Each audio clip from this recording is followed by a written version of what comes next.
You're watching The Breakfast Club.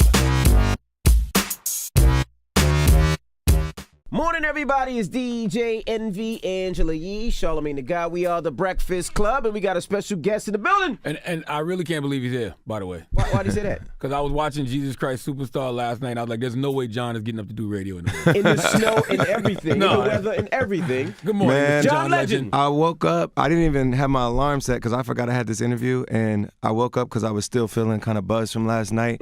And I looked at my schedule. I was like, oh, I have an interview.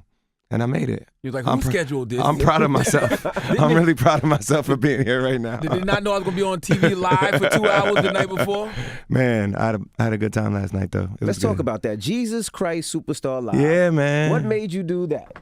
Man, when they offered me the role, I was like, I should take it, man. It's Jesus. It's Jesus Christ. It's Jesus Christ Superstar. It's an iconic show.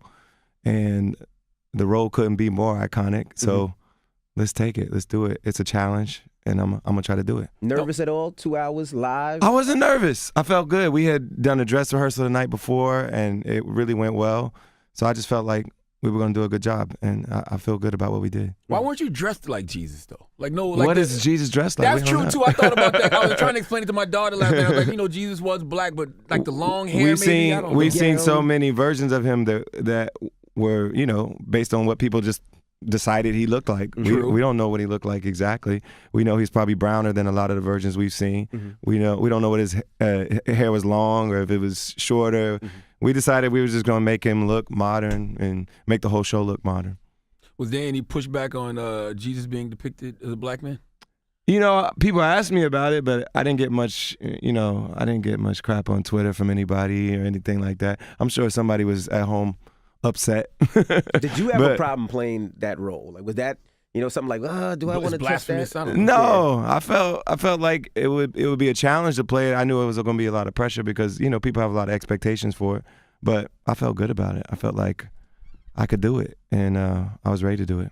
Did you learn anything new about Jesus throughout this process? Well, I feel like this wasn't the biblical Jesus. I grew up, in a preaching family, so I've grown up knowing about Jesus my entire life, and I had, so many ministers in my family and read about him plenty.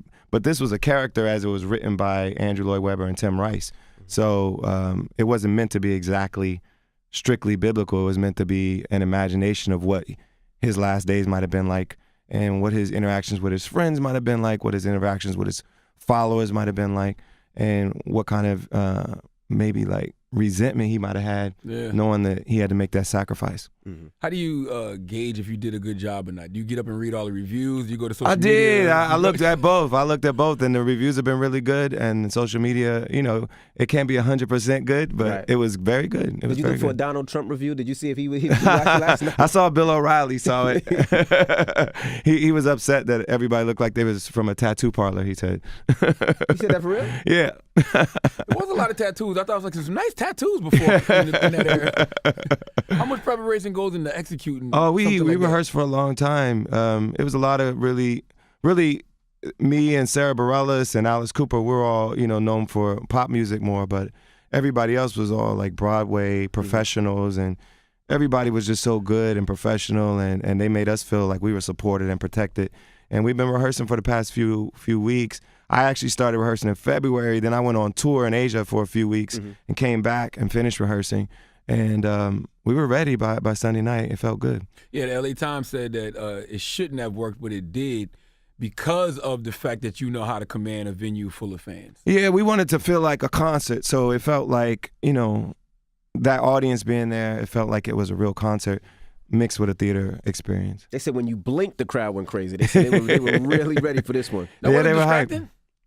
No, it was cool. I'm used to it. I mean, that's the way I like to perform. If it was in a studio and it was empty, I'd have felt more nervous probably because it wouldn't have that energy. Couldn't feed off of them. Yeah, I enjoy feeding off the energy. Now you're back into the music in the industry, huh? You got a new record coming out this week. Yeah, I got a new record. It's called A Good Night. Now, let's talk about that. You cursing the first line. I said, John Legend's cursing. He has a young child. Who told you John Legend was really Jesus? People haven't listened to my music if they don't think I curse in my song. I'm a very smooth cursor, though. I'm like, it just kind of smooths by. It was a smooth curse. Now on the hook it says you, or somewhere in the song it says you think you just met your wife. So so the song, the hook, basically the idea is you go out and you just think you're going out for a regular night, and you meet somebody that you really hit it off with, and you might be drunk, you might be feeling a certain way just in the moment, but maybe you just met your wife. Was that the true story? Was that the first time you met?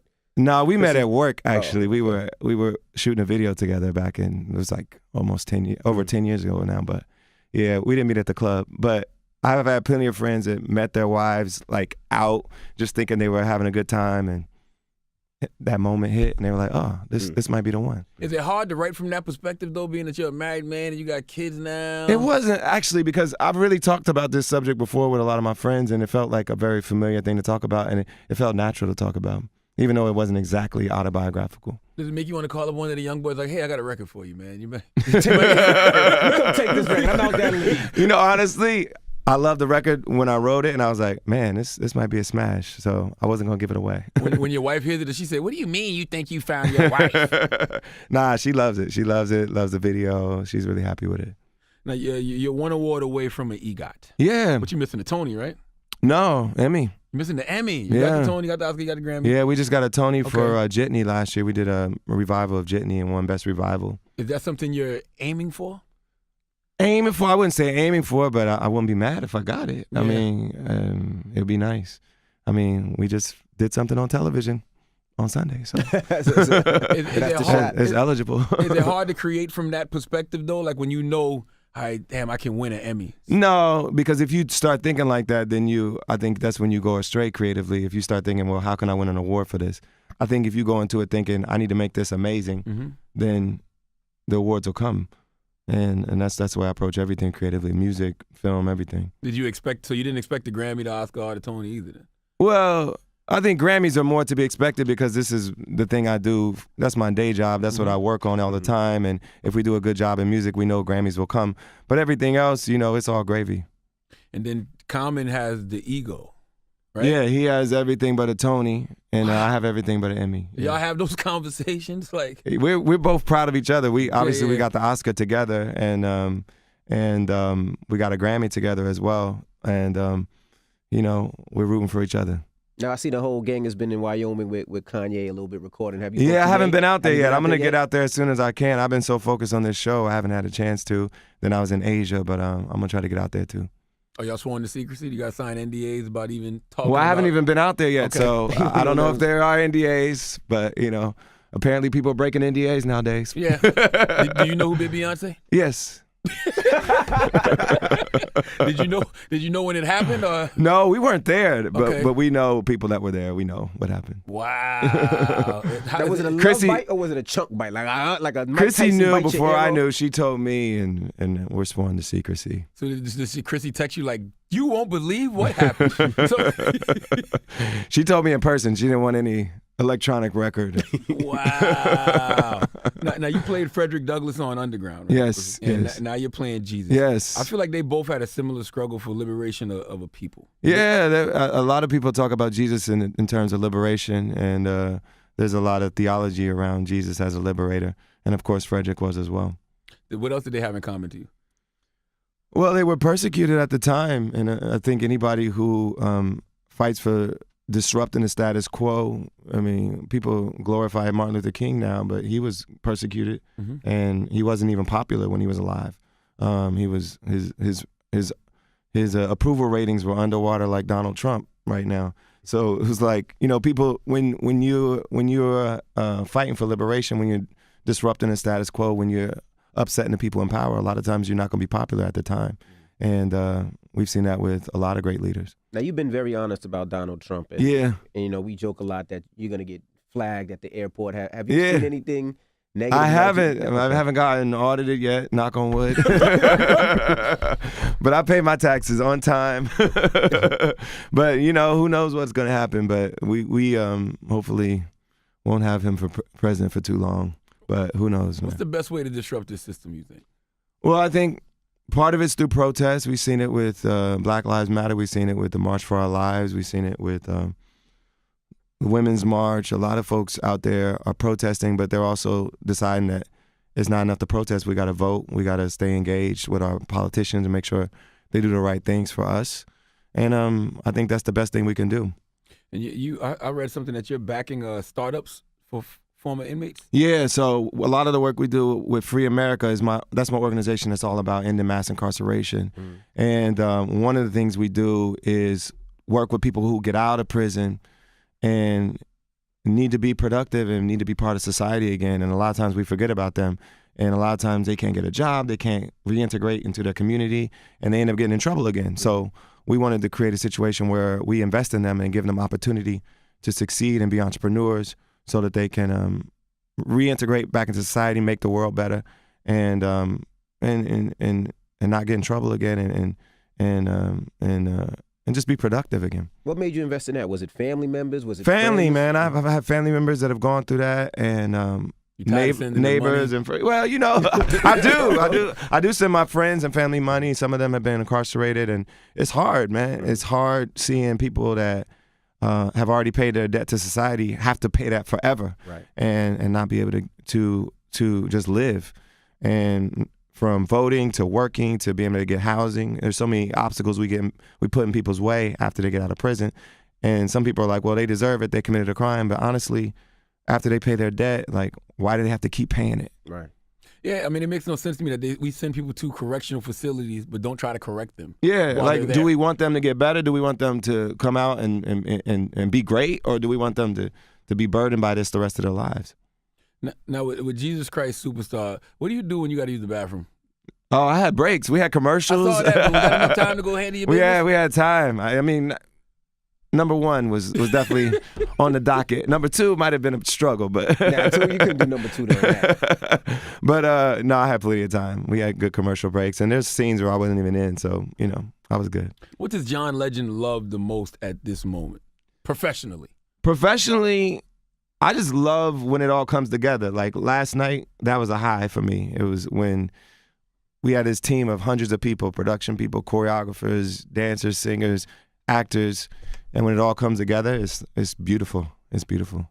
A lot of the lead cast was very diverse too. Was that something that you was like you wanted to make sure? We all wanted it. NBC wanted it. All the producers wanted it. Obviously, they cast me as Jesus, but we had Asian Americans, Hispanic, Black, white. Everybody was in the cast, and it was really race blind as far as the casting. And they wanted it to look like America, look like the Broadway community.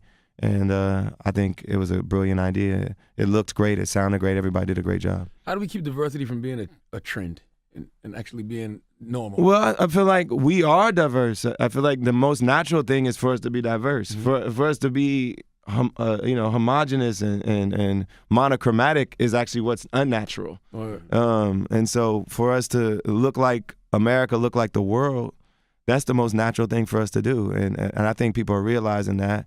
And they're also realizing that Black people, Hispanic people, we spend money.